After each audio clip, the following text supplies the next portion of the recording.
మన రక్షకుడైన యేసుక్రీస్తు నామములో అందరికీ వందనాలండి.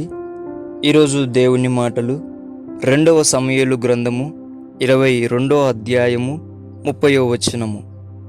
నీ సహాయము చేత నేను సైన్యములను జయింతును, నా దేవుని సహాయము వలన నేను ప్రాకారములను దాటుదును. ప్రేమన దేవుని బిడ్డలారా, దావీదులాగా ధైర్యంగా ఉన్నావా? ఎందుకు ఈ మాట అంటున్నానంటే, ఒక సమస్య వచ్చి పడితే భయం, ఒక శోధన వచ్చి పడితే భయం, ఒక శ్రమ వచ్చి పడితే భయం. దేవుని బిడ్డ, నీవు సమస్య కంటే, శోధన కంటే, శ్రమ కంటే గొప్పవాడైన సైన్యములకు అధిపతి అయిన దేవుణ్ణి కలిగి ఉండవని నువ్వెందుకు మర్చిపోతున్నావు? ప్రియ దేవుని బిడ్డ, ఎందుకు నీవు మర్చిపోతూ ఉంటున్నావు?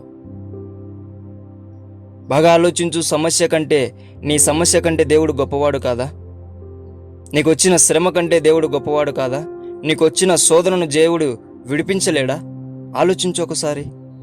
ఎందుకు ప్రియ దేవుని బిడ్డ భయపడుతూ ఉంటున్నావు? నువ్వు అలా భయపడడానికి నిన్ను దేవుడు ఉపయోగించుకోలేదు. దావీదులాగా ఆయన సహాయము చేత సైన్యాన్ని జయించాడంట. ఆయన సహాయం ఉంటే ప్రాకారములనే దాటేస్తాడంట. దేవుని బిడ్డ, ఆ సహాయం నీకు లేదా? దేవుని సహాయం పొందుకొని శ్రమను జయించు, శోధనను జయించు, సమస్యలను జయించు. అంతేకాని భయపడద్దు. ప్రతిదానికి కూడా భయపడి నీవు దేవుని బిడ్డవని, సైన్యములకు అధిపతి అయిన ఆ మహాదేవుని కుమారుడవని మర్చిపోవద్దు.